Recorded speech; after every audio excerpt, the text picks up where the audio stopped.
Lalu diberitahukanlah kepada Yoab, "Ketahuilah, raja menangis dan berkabung karena Absalom." Pada hari itulah kemenangan menjadi perkabungan bagi seluruh tentara, sebab pada hari itu tentara itu mendengar orang berkata, "Raja bersusah hati karena anaknya." Sebab itu tentara itu masuk kota dengan diam-diam pada hari itu, seperti tentara yang kena malu kembali dengan diam-diam karena melarikan diri dari pertempuran. Raja menyelubungi mukanya, dan dengan suara nyaring merataplah raja, "Anakku Absalom, Absalom, anakku, anakku." Lalu masuklah Yoab menghadap raja di kediamannya serta berkata, "Pada hari ini engkau mempermalukan semua hambamu yang telah menyelamatkan nyawamu pada hari ini dan nyawa anak-anakmu laki-laki dan perempuan dan nyawa istri-istrimu dan nyawa gundik-gundikmu dengan mencintai orang-orang yang benci kepadamu dan dengan membenci orang-orang yang cinta kepadamu. Karena pada hari ini engkau menunjukkan bahwa panglima-panglima dan anak buah tidak berarti apa-apa bagimu. Bahkan aku mengerti pada hari ini bahwa seandainya Absalom masih hidup dan kami semua mati pada hari ini, maka hal itu kau pandang baik. Oleh sebab itu, bangunlah, pergilah keluar dan berbicaralah menenangkan hati orang-orangmu. Sebab aku bersumpah demi Tuhan, apabila engkau tidak keluar, maka seorang pun tidak akan ada yang tinggal bersama-sama dengan engkau pada malam ini. Dan hal ini berarti celaka bagimu melebihi segala celaka yang telah kau alami sejak kecilmu sampai sekarang." Lalu bangunlah raja dan duduk di pintu gerbang. Maka diberitahukanlah kepada seluruh rakyat demikian, "Ketahuilah, raja duduk di pintu gerbang." Kemudian datanglah seluruh rakyat itu menghadap raja. Adapun orang Israel sudah melarikan diri masing-masing ke kemahnya. Pemikiran untuk membawa Daud kembali. Seluruh rakyat dari semua suku Israel berbantah-bantah, katanya, "Raja telah melepaskan kita dari tangan musuh kita. Dialah yang telah menyelamatkan kita dari tangan orang Filistin. Dan sekarang ia sudah melarikan diri dari dalam negeri karena Absalom. Tetapi Absalom yang telah kita urapi untuk memerintah kita sudah mati dalam pertempuran. Maka sekarang, mengapa kamu berdiam diri dengan tidak membawa raja kembali?" Raja Daud telah menyuruh orang kepada Zadok dan Abiatar imam-imam itu dengan pesan, "Berbicaralah kepada para tua-tua Yehuda demikian, mengapa kamu menjadi yang terakhir untuk membawa raja kembali ke istananya? Sebab perkataan seluruh Israel telah sampai kepada raja. Kamulah saudara-saudaraku, kamulah darah dagingku. Mengapa kamu menjadi yang terakhir untuk membawa raja kembali?" Dan kepada Amasa haruslah kamu katakan, "Bukankah engkau darah dagingku? Beginilah kiranya Allah menghukum aku, bahkan lebih lagi daripada itu, jika engkau tidak tetap menjadi panglimaku menggantikan Yoab." Demikianlah dibelokkannya hati semua orang Yehuda secara serentak, sehingga mereka menyuruh menyampaikan kepada raja pesan ini, "Kembalilah, tuanku dan semua anak buahmu." Raja berangkat pulang, Simei menyongsong raja. Lalu berangkatlah raja pulang dan sampailah ia ke tepi sungai Yordan. Sementara itu orang Yehuda telah sampai ke Gilgal untuk menyongsong raja dan untuk membawa raja menyeberang sungai Yordan. Juga Simei bin Gera, orang Benyamin yang dari Bahurim itu, cepat-cepat datang bersama-sama dengan orang-orang Yehuda untuk menyongsong raja Daud. Juga ada 1.000 orang dari daerah Benyamin bersama-sama dengan dia. Dan Ziba, hamba keluarga Saul, dan ke-15 anaknya laki-laki dan ke-20 hambanya bersama-sama dengan dia datang tergesa-gesa ke sungai Yordan mendahului raja, lalu menyeberang dari tempat penyeberangan untuk menyeberangkan keluarga raja dan untuk melakukan apa yang dipandangnya baik. Maka Simei bin Gera sujud di depan raja ketika raja hendak menyeberangi sungai Yordan dan berkata kepada raja, "Janganlah kiranya tuanku tetap memandang aku bersalah, dan janganlah kiranya tuanku mengingat kesalahan yang dilakukan hambamu ini pada hari tuanku raja keluar dari Yerusalem. Janganlah kiranya raja memperhatikannya lagi, sebab hambamu ini tahu bahwa hamba telah berbuat dosa. Dan lihatlah, pada hari ini akulah yang pertama-tama datang dari seluruh keturunan Yusuf untuk menyongsong tuanku raja." Lalu berbicaralah Abisai anak Zeruya, katanya, "Bukankah Simei patut dihukum mati karena ia telah mengutuki orang yang diurapi Tuhan?" Tetapi Daud berkata, "Apakah urusanku dengan kamu, hai anak-anak Zeruya, sehingga kamu pada hari ini menjadi lawanku? Masakan pada hari ini seorang dihukum mati di Israel? Sebab bukankah aku tahu bahwa aku pada hari ini adalah raja atas Israel?" Kemudian berkatalah raja kepada Simei, "Engkau tidak akan mati." Lalu raja bersumpah kepadanya. Mefiboset menyongsong raja. Juga Mefiboset bin Saul menyongsong raja. Ia tidak membersihkan kakinya dan tidak memelihara janggutnya, dan pakaiannya tidak dicucinya sejak raja pergi sampai hari ia pulang dengan selamat. Ketika ia dari Yerusalem menyongsong raja, bertanyalah raja kepadanya, "Mengapa engkau tidak pergi bersama-sama dengan aku, Mefiboset?" Jawabnya, "Ya tuanku raja, aku ditipu hambaku. Sebab hambamu ini berkata kepadanya, 'Pelanalah keledai bagiku, supaya aku menungganginya dan pergi bersama-sama dengan raja.' Sebab hambamu ini timpang. Ia telah memfitnahkan hambamu ini kepada tuanku raja.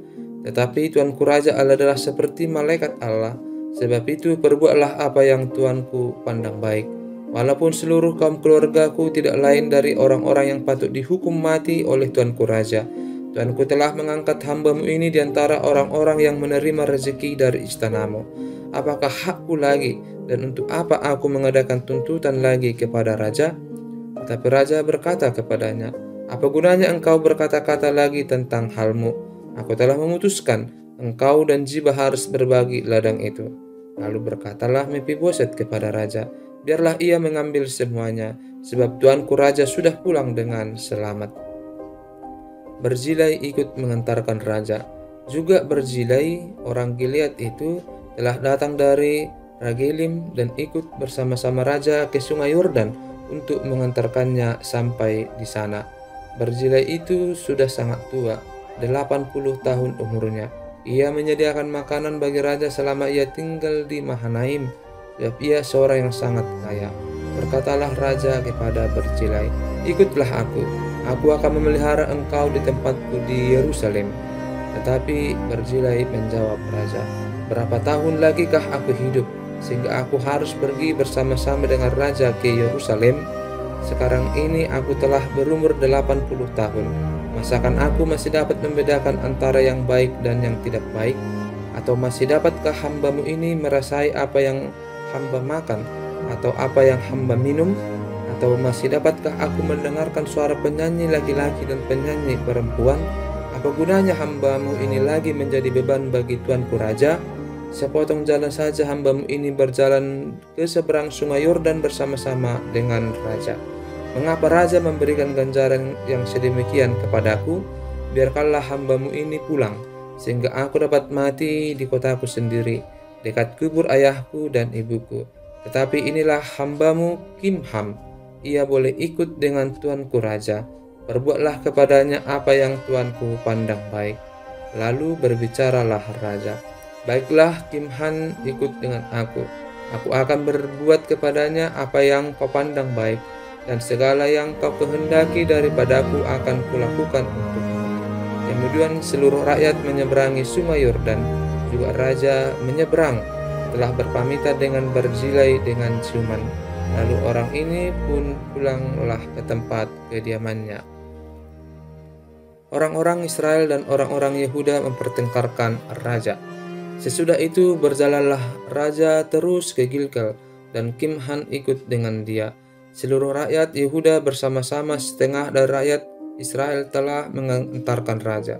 Tetapi seluruh orang Israel datang menghadap raja dan berkata kepada raja, "Mengapa saudara-saudara kami, orang-orang Yehuda itu, menculik raja dan membawa dia menyeberangi sungai Yordan dengan keluarganya dan semua orang Yehuda yang menyertai dia?"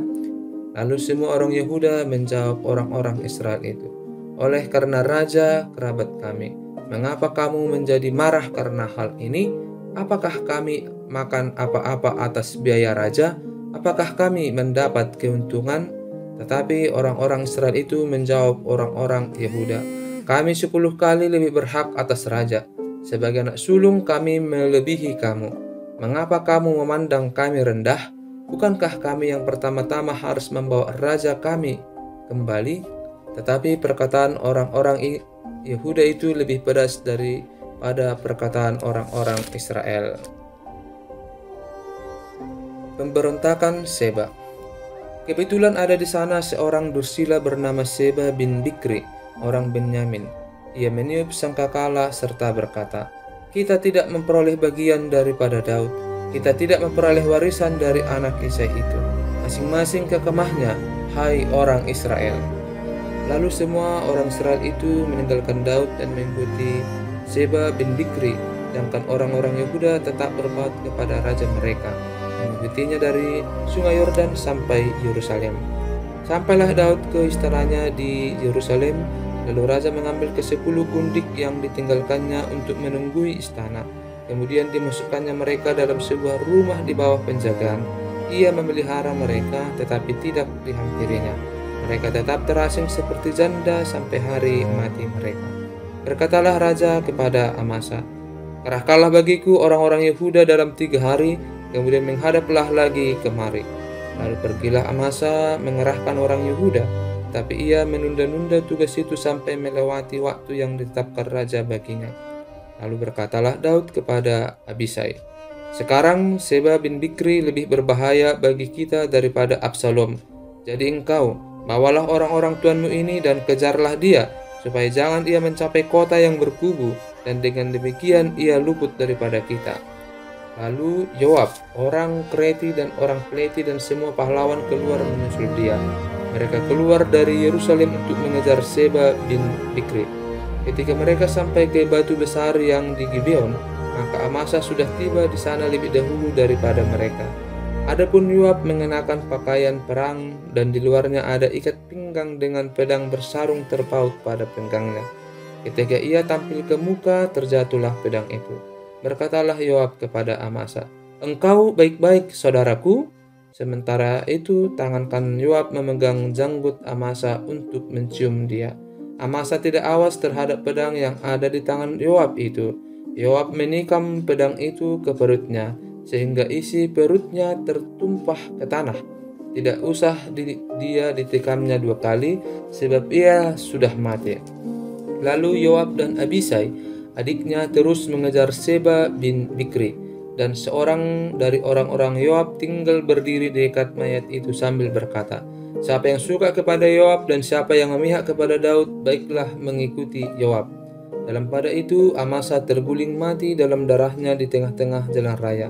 Ketika orang itu melihat bahwa seluruh rakyat berdiri menonton, maka disingkirkannya mayat Amasa dari jalan raya ke padang, lalu dihamparkannya kain di atasnya, karena dilihatnya bahwa setiap orang yang datang ke sana berdiri menonton. Setelah dijauhkannya mayat itu dari jalan raya, maka semua orang itu berjalan terus mengikuti Yoab untuk mengejar Seba bin Bikri. Seba telah melintasi daerah semua suku Israel menuju Abel Bet Maaka, dan semua orang Bikri telah berkumpul dan mengikuti dia. Tetapi sampailah orang-orang Yoab, lalu mengepung dia di Abel Bet Maaka. Mereka menimbun tanah menjadi tembok terhadap kota ini, dan tembok ini merapat sampai ke tembok luar, sedang seluruh rakyat yang bersama-sama dengan Yoab menggali tembok kota itu untuk meruntuhkannya. Lalu berserulah seorang perempuan bijaksana dari kota itu, "Dengar, dengar, katakanlah kepada Yoab, mendekatlah kemari supaya aku berbicara dengan engkau." Mendekatlah Yoab kepada perempuan itu. Bertanyalah perempuan itu, "Engkaukah Yoab?" "Ya, benar." Lalu berkatalah perempuan itu kepadanya, "Dengarkanlah perkataan hambamu ini." Jawabnya, "Baik." Kemudian berkatalah perempuan itu, "Dahulu biasa orang berkata begini, baiklah orang minta petunjuk di Abel dan di Dan. Apakah sudah dihapuskan apa yang telah ditetapkan oleh orang-orang yang setia di Israel? Tetapi engkau ini berikhtiar membinasakan suatu kota, apalagi suatu kota induk di Israel. Mengapa engkau hendak menelan habis milik pusaka Tuhan?" Lalu Yoab menjawab, "Jauhlah, jauhlah daripadaku untuk menelan dan memusnahkan. Bukanlah begitu halnya. Tetapi seorang dari pegunungan Efraim yang bernama Seba bin Bikri telah menggerakkan tangannya melawan Raja Daud. Serahkanlah dia seorang diri, maka aku akan undur dari kota ini." Lalu berkatalah perempuan itu kepada Yoab, "Baik, kepalanya akan dilemparkan kepadamu dari belakang tembok ini." Kemudian masuklah pula perempuan itu dan berbicara kepada seluruh rakyat dengan bijaksana. Sesudah itu mereka memenggal kepala Seba bin Bikri dan melemparkannya kepada Yoab. Yoab meniup sangkakala, lalu berserak-seraklah mereka meninggalkan kota itu masing-masing ke tempatnya. Maka pulanglah Yoab ke Yerusalem kepada raja. Pegawai-pegawai Daud. Yoab menjadi kepala atas segenap tentara Israel, dan Benaya bin Yehoiada menjadi kepala atas orang Kreti dan orang Pleti. Adoram menjadi kepala orang Rodi, dan Yosafat bin Ahilud menjadi bendahara negara. Seya menjadi panitra negara, Zadok dan Abiatar menjadi imam. Juga Ira orang Yair itu menjadi imam pada Daud. Orang-orang Gibeon dan keluarga Saul. Dalam zaman Daud terjadilah kelaparan selama 3 tahun berturut-turut. Lalu Daud pergi menanyakan petunjuk Tuhan. Berfirmanlah Tuhan, "Pada Saul dan keluarganya malaikat hutang darah, karena ia telah membunuh orang-orang Gibeon." Lalu raja memanggil orang-orang Gibeon dan berkata kepada mereka, "Orang-orang Gibeon itu tidak termasuk orang Israel, tetapi termasuk sisa-sisa orang Amori, dan walaupun orang Israel telah bersumpah kepada mereka, Saul berikhtiar membasmi mereka dalam kegiatannya untuk kepentingan orang Israel dan Yehuda." Daud berkata kepada orang-orang Gibeon itu, "Apakah yang dapat kuperbuat bagimu? Dan dengan apakah dapat kuadakan penebusan supaya kamu memberkati milik pusaka Tuhan?" Lalu berkatalah orang-orang Gibeon itu kepadanya, "Bukanlah perkara emas dan perak urusan kami dengan Saul serta keluarganya. Juga bukanlah urusan kami untuk membunuh seseorang di antara orang Israel. Tetapi," kata Daud, "apakah yang kamu kehendaki akan kuperbuat bagimu?" Sesudah itu berkatalah mereka kepada raja, "Dari orang yang hendak membinasakan kami dan yang bermaksud memunahkan kami, sehingga kami tidak mendapat tempat dimanapun di daerah Israel, biarlah diserahkan 7 orang anaknya laki-laki kepada kami, supaya kami menggantung mereka di hadapan Tuhan di Gibeon, di bukit Tuhan." Lalu berkatalah raja, "Aku akan menyerahkan mereka." Tetapi raja merasa sayang kepada Mephiboset bin Yonatan bin Saul, karena sumpah demi Tuhan ada di antara mereka, di antara Daud dan Yonatan bin Saul. Lalu raja mengambil kedua anak laki-laki Rispa binti Aya yang dilahirkannya bagi Saul, yakni Armoni dan Mephiboset, dan kelima anak laki-laki Merab binti Saul yang dilahirkannya bagi Adriel bin Barzilai orang Meholah itu. Kemudian diserahkannyalah mereka ke dalam tangan orang-orang Gibeon itu. Orang-orang ini menggantung mereka di atas bukit di hadapan Tuhan. Ketujuh orang itu tewas bersama-sama. Mereka telah dihukum mati pada awal musim menuai, pada permulaan musim menuai jelai.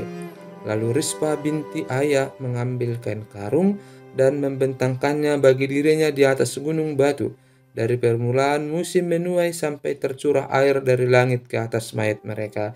Ia tidak membiarkan burung-burung di udara mendatangi mayat mereka pada siang hari, ataupun binatang-binatang di hutan pada malam hari.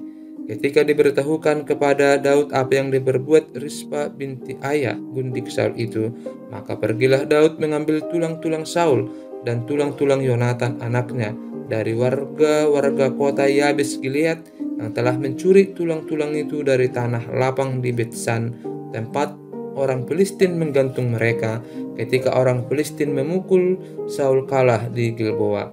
Ia membawa dari sana tulang-tulang Saul dan tulang-tulang Yonatan anaknya. Dikumpulkanlah juga tulang-tulang orang-orang yang digantung tadi, lalu dikuburkan bersama-sama tulang-tulang Saul dan Yonatan anaknya di tanah Benyamin, di Zela, di dalam kubur Kis ayahnya. Orang melakukan segala sesuatu yang diperintahkan raja, maka sesudah itu Allah mengabulkan doa untuk negeri itu. Peperangan melawan orang Filistin. Ketika terjadi lagi peperangan antara orang Filistin dan orang Israel, maka berangkatlah Daud bersama-sama dengan orang-orangnya, lalu berperang melawan orang Filistin sampai Daud menjadi letih lesu. Isbi Benob yang termasuk keturunan raksasa, berat tombaknya 300 sikal tembaga, dan dia menyandang pedang yang baru, menyangka dapat menewaskan Daud. Tetapi Abisai anak Zeruya datang menolong Daud, lalu merobohkan dan membunuh orang Filistin itu. Pada waktu itu orang-orang Daud memohon dengan sangat kepadanya. Kata mereka, "Janganlah lagi engkau maju berperang bersama-sama dengan kami, supaya keturunan Israel jangan punah bersama-sama engkau." Sesudah itu terjadi lagi pertempuran melawan orang Filistin di Gob. Pada waktu itu Sibkai orang Kusa memukul kalah Sab yang termasuk keturunan raksasa. Dan terjadi lagi pertempuran melawan orang Filistin di Gob. Elhanan bin Yaare Oregim orang Bethlehem itu menewaskan Goliat orang Gad itu yang gagang tombaknya seperti pesa tukang tenun. Lalu terjadi lagi pertempuran di Gad, dan di sana ada seorang yang tinggi perawakannya, yang tangannya dan kakinya masing-masing berjari 6, 24 seluruhnya. Juga orang ini termasuk keturunan raksasa. Ia mengolok-olok orang Israel. Maka Yonatan anak Simea kakak Daud menewaskannya. Keempat orang ini termasuk keturunan raksasa di Gad. Mereka tewas oleh tangan Daud dan oleh tangan